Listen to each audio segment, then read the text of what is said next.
안녕하세요, 여러분. 꿀단지입니다. 이번 시간에는, 또 이제 아까, 전에는 이제 시로 표현하기에 대해서 배웠다면, 이번에는 이야기로 표현하기에 대해서 배워보도록 할게요. 지금 저희 위에 집이 공사 중이어가지고, 이렇게 잠깐 소음이 날 수 있어서, 그때마다 끊어가도록 할게요. 자, 이 양반전은 우선 줄거리만 간단하게 이야기를 하자면 정선 고을의 한 양반이 가난해서 환곡을 갚지 못해 곤경에 빠지고 같은 마을에 사는 부자가 양반 대신 천섬이나 되는 환곡을 갚고 그 양반의 신분을 사게 됩니다. 그리고 이제 군수가 양반을 사고판 증서를 만들 것을 제안을 하게 되고요. 그리고 두 번에 걸쳐서 그 증서를 작성합니다. 첫 번째는 양반이 됐을 때 양반의 입장에서는 안 좋은 점들, 또 어떻게 해야 되고 양치는 어떻게 해야 되고 아침 새벽에 일어나서 뭘 줄줄 외워야 되고, 그래서 이 부자가 마음에 안 들어서 그게 자기한테 좋을 게 하나도 없다고 생각 들었기 때문에 좋은 것만 써서 증서를 다시 만들어 달라라고 얘기를 합니다. 그러면서 이제 마을 이제 다른 평민들, 농민들을 부려먹을 수 있고 막 양반으로서 굉장히 안 좋은, 그냥 갑질이라고 하죠. 그런 내용을 담은 두 번째 증서를 작성하게 됩니다. 그리고 부자는요, 증서의 내용을 듣고 자신을 도둑노물로 만들 작정이냐면서 그만두자고 하고 죽을 때까지 다시는 양반이 되고 싶다는 말을 입에 올리지 않았다고 하는 게 이 양반전의 주요 사건이자 줄거리였습니다. 일단은 양반전이라는 게 여러분이 기억을 해주셔야 할 게 시간적 배경과 공간적 배경이에요. 조금 시끄럽죠? 저 원래 그래서 이게 소리가 안 날 때 영상을 찍으려고 했는데 지금도 많이 안 나는 거예요. 아까에 비하면. 자, 시간적 배경 그리고 공간적 배경, 이 두 가지가 있죠. 이 책에서 나옵니다. 이 내용은요. 우선 시간적 배경은요. 조선 후기라는 것을 우리가 알 수 있어요. 이거는 지금은 조선 후기다라고 말한 게 아니라 조선 후기 때의 특징이 뭐냐면 신분을 사고 팔 수 있다는 게 조선 후기의 특징입니다.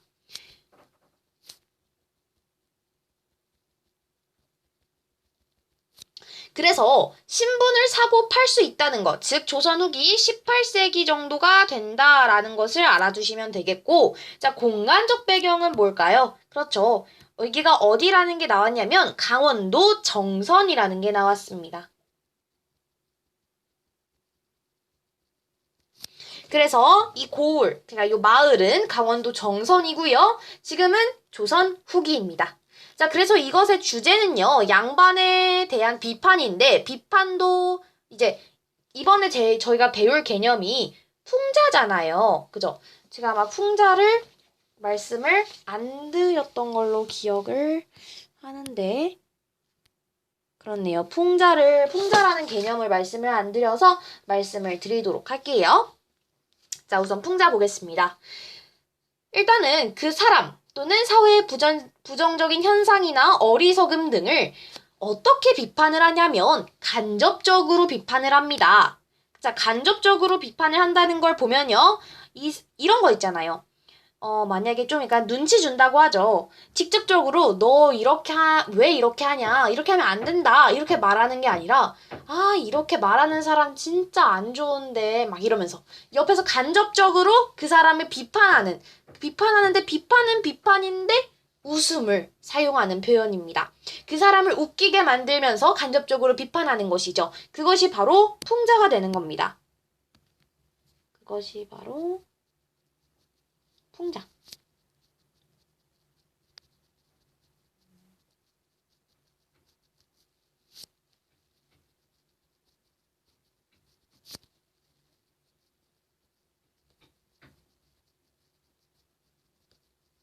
이렇게 되겠죠?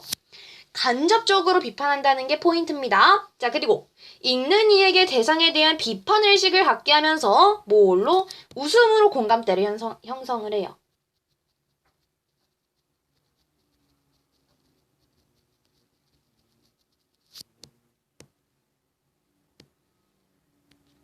자, 웃음으로 공감대를 형성한다는 거. 자, 그리고 남의 결점을 다른 것에 빗대어, 그러니까 남의 좀 떨어지는 점을 다른 것에 빗대어서 비웃으면서 폭로하고 공격하는 겁니다.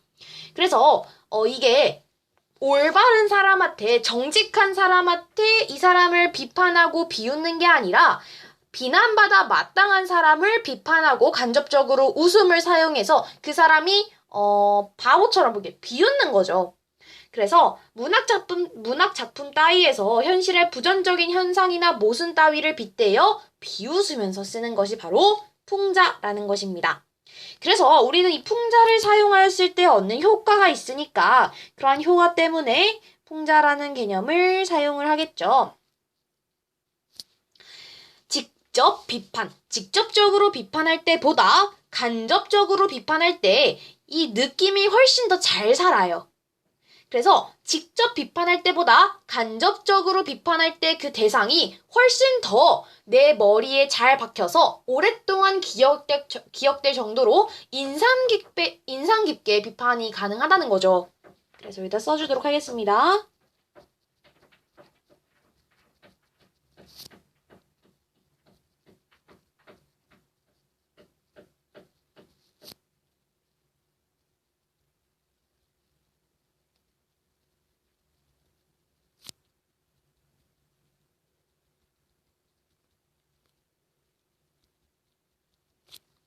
자, 그리고 이게 웃음을 사용하는 표현이잖아요. 그죠? 이 풍자라는 개념이. 근데 웃음을 주면서도 이 현실이 제대로 보일 수 있게 하는 그 눈을 준다는 거죠. 통찰력을 갖게 한다는 겁니다. 자, 이렇게 해서 풍자라는 개념은 여기까지입니다. 이제 양반적으로 다시 넘어갈게요. 제가 순서를 제대로 확인했어야 됐는데 양반적을 보겠습니다. 자, 이 주제는요, 양반을 웃음을 사용하여서 비판하는 것이죠. 이 양반전의 주제가. 그래서 주제는 양반의 허례의식과 부정부패에 대한 비판입니다. 즉, 쉽게 말하면 양반을 비판하는 것이죠.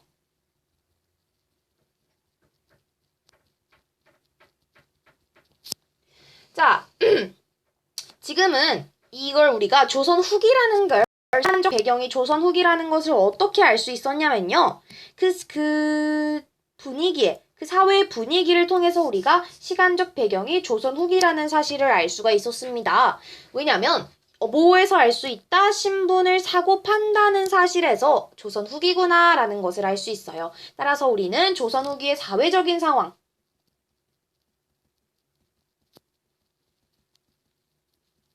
이런 사회적 상황이 잘 나타난다는 것을 알 수 있고요. 우리가 증서, 군수가 이게 나중에는 소송으로 이어질 수도 있다라면서 증서 작성을 권했죠. 그래서 증서의 내용을 통해서 여러분이 이 글을 읽으시다면 증서가 있고요. 여기에 빼곡하게 첫 번째 증서에는 양반이 되었을 때 해야 할 것과 하지 말아야 할 것이 적혀 있고요. 두 번째 증서에는 양반이 되었을 때 양반의 입장에서는 좋은 점, 우리의 입장에서는 정말 안 좋은 점이죠. 차별을 하는 것이니까. 어쨌든 그 내용을 통해서 간접적으로, 계속 말씀드립니다. 간접적으로 비판하는 거예요. 간접적으로 그 당대 양반 계층의 모순과 부조리를 폭로합니다. 오케이? 자, 그래서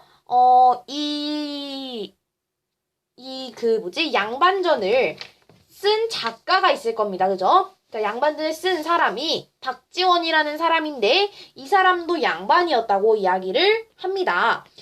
같은 양반으로서 이 양반들의 세계, 즉 양반으로 사는 그 삶을 정말 잘 알고 있겠죠. 그래서 이 조선 후기의 양반 사회를 굉장히 똑같지만 재미있게 표현을 한 고전 소설입니다. 자, 그래서 이제 좀 제가 어떤 포인트를 하나씩 짚어드릴 거예요. 그러면서 이제 양반을 비판하는 부분이 나타나는데 그때 이제 계급을 함께 보도록 하겠습니다. 자, 일단은 여기서의 주인공 첫 번째는요. 양반이 있습니다. 이 양반전에서는요. 양반이 바뀌어요. 양반이 바뀌는데 이 양반이 처음에 우리 책의 앞에 나오는 양반은요. 경제적으로 굉장히 몰락합니다. 맨날 글만 읽고요. 그러면은 공부만 합니다. 그니까 나라에서 이제 환곡이라는 게 조선시대의 곡식을 저장했다가 백성들에게 구워줘요. 아예 주는 게 아니라 빌려줍니다. 그리고 나중에 이자를 받아서 가을에 곡식이 잘 이제 거두어 들일 그 시기에 이자를 받아서 이제 곡식을 다시 얻는 그런 것이 환곡이라는 체계인데, 환곡을 항상 구워 먹으니까 이게 몇 섬이 됐냐면 1000섬이 된 거예요. 이 한 자루가 1000개가 있다는 거죠. 그러다 보니까 이 사람이 돈이 없어요. 그러니까 이제 점점 양반의 권위가 사라집니다.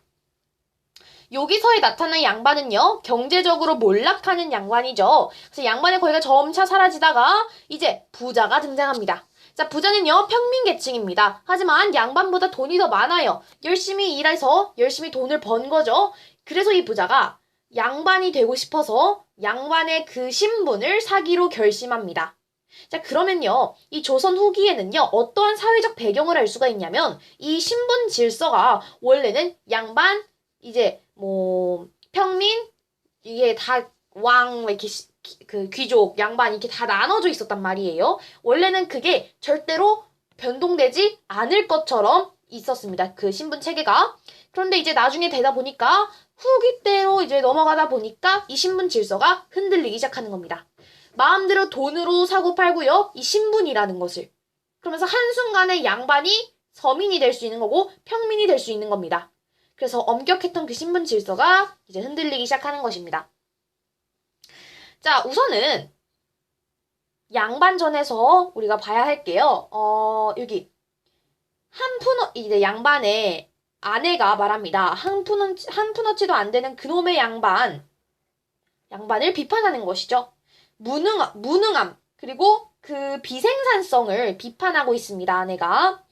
그리고 부자가 가족과 의논할 때 하는 말입니다. 양반은 아무리 가난해도 늘 귀한 대접을 받고 우리는 아무리 잘 살아도 항상 천한 대접을 받는다. 신분에 대한 불만이 있었다는 거죠. 그래서 양반이 되고 싶어 하는 겁니다. 하지만 뒤로 가다 보면요. 귀족이 아니라 이 부자는 양반이 된다고 해서 좋은 것만은 아니라는 사실을 알게 됩니다. 함께 계속 읽어볼게요. 자, 그리고 이제 부자가 가족한테 이야기합니다. 그러니 우리가 그의 양반을 사서 양반 신분으로 한번 살아보자. 돈으로 양반 신분을 사고 파는 것이 가능한 현실이 잘 드러나는 문장이라고 볼 수 있겠습니다. 자, 다음으로 보시고, 이제 군수가 그럽니다. 군수가 이 사실을 알게 돼요. 군수가 이제 양반이 이제 더 이상 양반이 아니라는 것, 그리고 부자가 양반이라는 신분을 돈을 주고 샀다는 것. 어떻게 샀어요? 그 1000섬을 대신 갚아줬다는 것이죠. 자, 그러니까 이 군수도 현명합니다. 이 양반을 사고 파는 게 내가 이거를 종이로, 문서로 어떻게든 증거를 남겨놓지 않으면 이 조선시대에도요, 소송이라는 것이 있었나 봐요. 그래서 소송의 꼬투리가 될 수 있다면서 증서를 작성하자고 제안합니다. 그래서 이제 첫 번째 증서를 작성합니다. 자, 여기서 보시면요. 양반이 어떻게 불려지는지, 글을 읽으면 선비, 벼슬을 하면 대부, 덕이 뛰어나면 군자, 무관은 서쪽, 문관은 동쪽, 이게 바로 양반이다. 그래서 선비, 대부, 군자, 무관, 문관 가운데서 졸대로 부르면 된다. 양반의 다양한 호칭에 대해서 일단은 정리를 해줍니다. 이 첫 번째 증서에서요. 자, 두 번째를 보면요. 더러운 일은 딱 끊고 옛상을 본받고 높은 데서 다녀야 한다. 매일 새벽에 일어나 등잔을 켜고서 눈은 가만히 코끝을 내려보고 발꿈치를 궁둥이에 모으고, 너무 세세하게 나와 있죠. 그리고 너무 힘들 것처럼 보입니다. 양반이 그리고 또한 모자에 물결무늬가 뚜렷해야 하고 입냄새가 나지 않게 이를 잘 닦아야 하고 겉모습도 중요하게 여기는 양반의 모습도 보입니다. 그래서 두 번째는 이제 양반이 지켜야 할 덕목과 행실에 대해서 말하고 있고요. 세 번째는 손에 돈을 쥐지 말고 쌀값을 물지 말고 더워도 버선을 벗지 말고, 이것도 정말 웃기더라고요. 밥보다 국을 먼저 먹지 말고 물을 후루룩 마시지 말고, 이거는 체면과 형식에 얽매여 있는 양반의 모습을 보여주고 있는 문장이라고 알 수가 있겠습니다. 그래서 양반을 제대로 풍자하고 있죠. 어떻게? 이 문서를 통해서 간접적으로 웃음을 유발하며 웃음을 사용하여 양반을 비판하고 있습니다. 자, 어쨌든 막 이러면서 이렇게 막 도장도 찍고 하는데 그 부자는 어처구니가 없죠. 그래서 양반이라는 게 겨우 요것뿐입니까? 이러면서 너무 재미가 없는걸요. 원하옵건대 제게 이익이 되도록 그 문서를 고쳐주십시오. 라고 하고 있습니다. 그래서 두 번째 양반 매매 증서를 작성합니다. 자, 그러면서 여기선 더 웃깁니다. 네 가지 백성 가운데 가장 높은 것이 선비이니 이것이 곧 양반이다. 농사를 짓지 않고 장사도 하지 않는다. 글만 대충 읽어도 크게 되면 문과에 급제하고 작아도 진사가 된다. 막 그렇게 얘기해요. 그리고 막 게으르고 사치스러운 생활을 하는 양반의 모습을 이제 풍자하고 있습니다. 그리고 여기도 보시면 마을의 일꾼을 잡아다 먼저 자기 논에 기를 맨들 누가 감히 나에게 대들겠냐. 내 놈들 코에 잿물을 들이붓고 머리끄덩이를 잡아 휘휘 돌리고 김 및 수염을 다 뽑아도 누가 감히 나를 원망하겠느냐. 신분을 이용하여 다른 계층의 횡포를 부리는 모습을 나타내고 있죠. 자, 그래서 신분을 이용해서 백성을 괴롭히고 그 특권을 부당하게 남용하는 그 양반의 모습을 풍자하고 있는 게 두 번째 증서입니다. 그랬더니 이제 부자가 그럽니다. 나를 도둑놈으로 만들 작정입니까? 그 부도덕한 양반의 모습을 도둑놈에 빗대서 표현한 겁니다. 도둑놈. 정말 양반이 이거를 도둑놈이라고, 양반의 입장에서 도둑놈이 엄청나게 안 좋은 표현이겠죠. 자, 어쨌든 그래서 한 번에 다 정리해 보도록 하겠습니다. 자, 우선 양반이 빚을 이제 갚을 수가 없어요. 황공을 이제 천섬을 이제 빌려가지고, 그러면서 이제 무능한 양반의 모습을 희화화했고요. 그 아내가 말한 것처럼 한 푼 없이도 안 되는 그놈의 양반 했더니 양반의 조롱하는 아내의 말을 통해서 양반의 무능과 비생산성을 비판하고 있습니다. 자, 첫 번째 양반 매매 증서의 내용은요, 이제 양반으로서 지켜야 할 덕목, 행실, 그리고 체면을 지키기 위해 허례허식에 얽매여 있는 양반의 모습을 나타내고 있습니다. 그랬더니 거칠애와 형식적인 관념에만 얽매여 있는 양반의 모습을 풍자하고 있다라는 것을 알 수가 있겠죠. 자, 그리고 두 번째 보시면요. 두 번째 양반 매매 증서를 보시면 비생산적인 그리고 개인적인 이익을 부당한 특권을 남용하는 양반의 모습, 그리고 다른 계층의 횡포를 부리는 양반의 모습이 두 번째 양반 매매 증서에 나타나고 있습니다. 그랬더니 이 신분을 이용하여 백성을 괴롭히고 부당한 특권을 남용하는 양반의 모습을 제대로 풍자하고 있죠. 그랬더니 마지막에 양반이 되기 싫어해요, 부자가. 뭐라면서 나를 도둑놈으로 만들 작정입니까? 라고 이야기를 하면서요. 그랬더니 이 양반의 부당한 특권과 횡포를 인물의 말을 통하여 간접적으로 비판하고 있습니다. 또한 이 양반을 바라보는 작가의 비판적 시각이 굉장히 잘 드러나고 있는 부분이라고 할 수가 있겠죠. 자, 이렇게 해서 끝났습니다. 양반전 그리고 풍자의 개념 제대로 아셨을 거라고 생각하고요. 조선 후기 공간적 배경 강원도 정선이라는 거 잊지 않아 주셨으면 좋겠습니다. 자, 이렇게 해서 양반전 끝났고요. 다음 시간에는 상당히 긴 내용을 알아보도록 하겠습니다. 바로 운수 좋은 날이라는 글을 읽어볼 건데요. 이거는요, 정말 긴데 여기서는 이제 반어적인 표현을 사용하였다라는 것을 알 수가 있어요. 그래서 그 전에 벌레 먹은 나뭇잎이라는 선택학습이 있거든요. 그것도 한번 다음 시간에 같이 보도록 하겠습니다. 그리고 운수 좋은 날 한번 보도록 할게요. 자, 그러면 오늘 영상은 여기까지입니다. 순식간에 지나갔죠? 다음 시간에 만나도록 하겠습니다. 감사합니다.